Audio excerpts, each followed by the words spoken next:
Ted, I wanted to ask you about a comment that Butch Jones made after the game. He said it sounded like you guys' team speed overall as a team caught him by surprise. And I think he was referring to film study.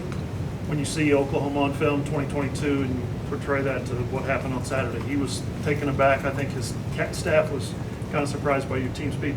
Can you address how much faster you are this year as a team defense than last year and how that manifested? Well, I don't know if I could give you an exact figure on the speed, but I think we're certainly we were fresh, we were well conditioned. Our guys were hungry, and it showed. They confident, and they played fast, and it was a good result.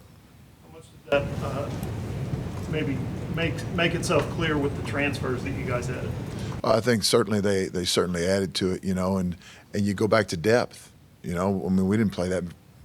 We didn't play that many plays defensively, so I think it's a combination of things. Sure. First row, far right, Ryan Chapman.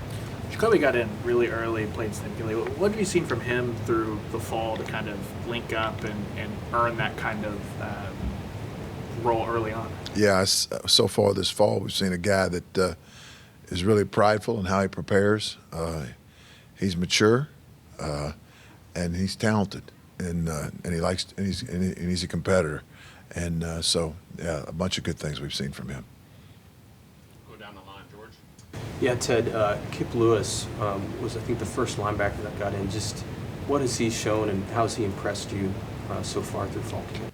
Kip's really matured. He's a different guy than he was last year, and I'm really proud of him.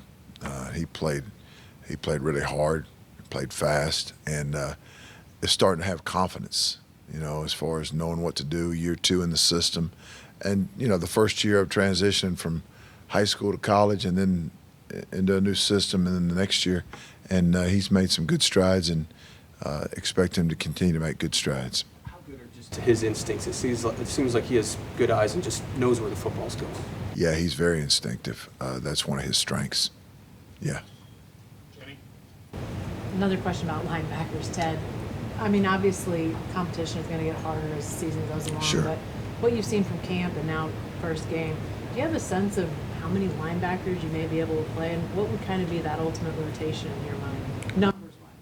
Well, I think we played either 12 or 13 on Saturday, and we're not going to have the luxury of doing that too many times at the linebacker position.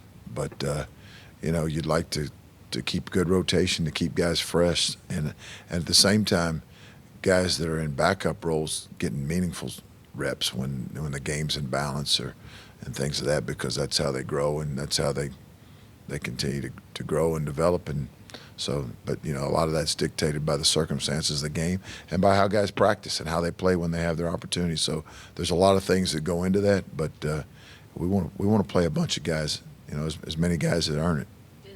Is like 9? I mean, like you said, 12 is probably not a reasonable number in every game, but 8, 9, I mean, would that be too many to try to get out there in the normal flow of the game? Well, the thing you run into is, no, I don't think that's too many. You're limited in practice reps. So, guys preparing within the game plan, that part of it. So, like I said, we were able to play our fourth team.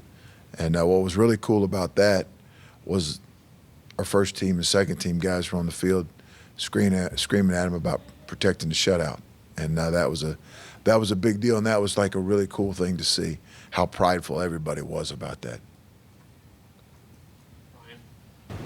Yeah, Ted, obviously a lot of talk about the line going into the season and after the game on Saturday. What did you learn about those guys when you went back and reviewed the game that maybe you didn't know Saturday afternoon? I think a lot of things were affirmed. I think that we knew what we had, and we played 44 guys on defense, so we had some depth there to be able to rotate guys and not see drop-offs, and that's an encouraging sign.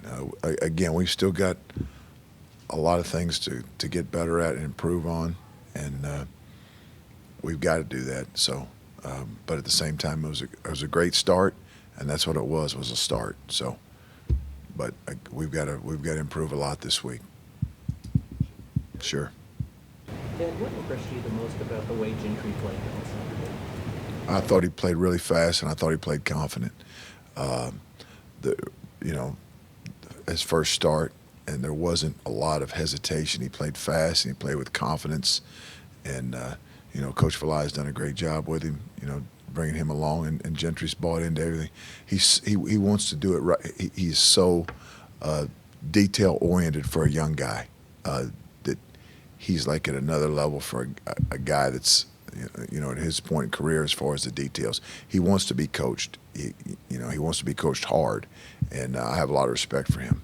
What did you see out of him in his freshman year, that growth when he was really seemed like a sponge learning everything? What did you see out of him last year? I think you said the right word. He was a sponge trying to learn everything. And, year one in the system, year one in college football. And so I saw a lot of growth, and at the same time, now with some more reps, the increased reps where things become muscle memory, where it's bam, bam, bam instead of dot to dot to dot, but bam, bam, bam, bam, bam. And that's, like you see, that's no different than most every kid at every position on defense. Sure. Talk about SMU and what they do offensively coming into the game. Thank you for asking that question about moving on to the next game. I appreciate that. Certainly their head coach and their offensive coordinator, I was with them on staff when we were at Auburn when we won the national championship. And so I have familiarity with those guys, have a lot of respect for them. They're a well-coached football team. They go fast. They hit you with a lot of different formations, a lot of different motions, and also from a schematic standpoint, a lot of variation in what they do. Their quarterback's a guy that that was his second start, and is impressive.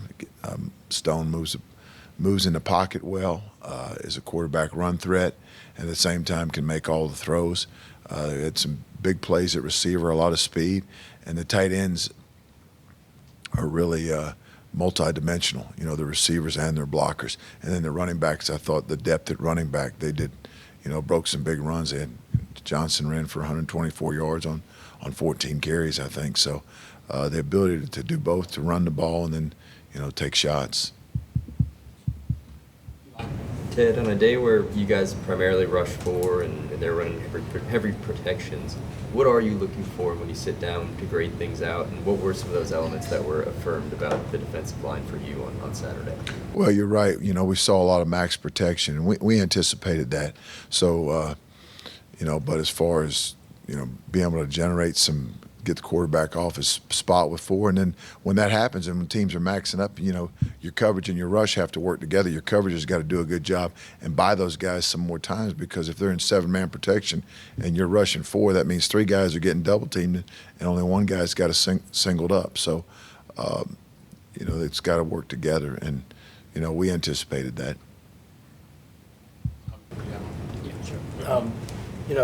He didn't have a lot of reps Saturday, but DJ Terry did earn the start, and for someone that wasn't even involved during spring football, what does that say about him? What did he show during camp so that he can make that sort of leap that fast? Well, he earned that.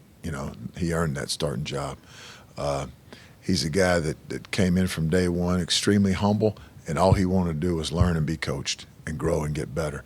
And we absolutely love his attitude, love his work ethic, and expect him to go like that.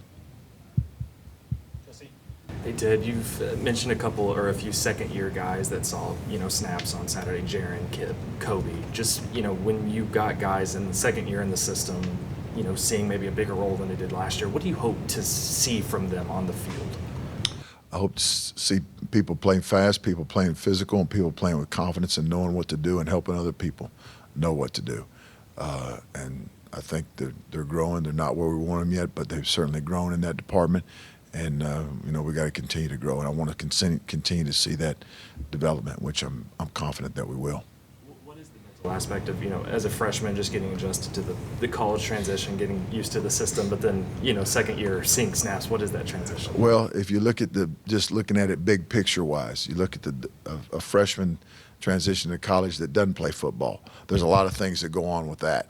And then you throw on the football aspect, jumping from high school football to college football at University of Oklahoma.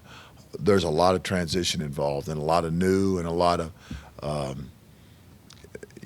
guys wanting to feel like, hey, I can do this, because it can be overwhelming walking into the University of Oklahoma. But guys and then just stay with it, and the guys that can handle the bumps in the road, because there's going to be bumps in the road, and guys that want to continue to be coached hard and handle the bumps and continued growth. And that's what I've seen out of those guys. Sure. Back right, Brandon. Yeah, Ted, came in late, didn't play much last year, but Kobe McKenzie, what have you seen from him, I guess, through the fall, and what did you see out there, maybe not in exactly, primetime duty, but what he showed from you on film that may give you confidence later on in the season that he can start to play a little bit more? Well, all reps are valuable reps. There is, for us as coaches and for them as players, there is no not as significant reps. Every rep is significant. And Kobe's a guy that works extremely hard at learning what to do, learning the entire picture, not just his job. And he came in, he had a lot of production for his number of snaps, and I thought he did a good job. Okay, third row, Tarek. Hey, Coach. Con Rainier just got a couple snaps on Saturday, but first reps in a Division I game. What did you see out of him? You mentioned the adjustment of playing against bigger players. How do you feel like he adjusted? I thought he did well. We were going 3 and out there at a pretty good clip, and then one of the series he was in, I think we took a ball away on the first had to take away on the first play. But another guy that transitioned into the University of Oklahoma and this system at this level of football, and we've all been real impressed with Connor. Again, a guy that takes tremendous pride in how he works, how he prepares, wants to be coached hard, and is working to get all the details down. And I expect him to continue to grow and get better because this is really important to him. Left side, third row, Randall. What did you think of Peyton Bowen's performance on Saturday, and how do you think he's going to contribute to this defense moving forward? Well, I was pleased with Peyton. I thought he tackled well. I thought we tackled well as a defense, but I was impressed with him, his ball skills, his instincts. Again, we could make it whatever, but that was his first, action in college football. And there's something that goes with that first time, getting past, getting through it, and then where it just becomes football again, as opposed to, oh my gosh, this is the first time. But the moment's not too big for him, and again, he's got such a bright future. For one more, if there is one, Eric. You mentioned Coach Lashley. What do you remember about him in 2010? Just his journey from being a GA on that Auburn staff to what he's accomplished now being at SMU. I remember him having twins just after we had twins. Our twins were like 10 years, 11, 12 years old, and he had twins. So there was a lot of communication about raising twins. And he's a good coach and has obviously had a great career, but certainly expected him to do that and saw it at a very young age. Happy for him and get to play against him this week. We'll do one last one. Second row, Mason. Ted, Kenai Walker was a guy that flashed a little bit on Saturday. What's been the biggest difference for him between last year and this year? Just consistency. The consistency in the transition to, after he transferred, just the consistency of how he's worked, how he's put in time, put in the work, and how I've seen him get better, and not some of the not like this, but I've seen him go like that. Brent talked about after the game that the play he made is something that Jay teaches, every day in practice. Yeah. Has there been kind of a transition from raw talent to fundamentality for him? Yeah, practice reps is game reality, and that's what happened. Thank you, Coach. Sure.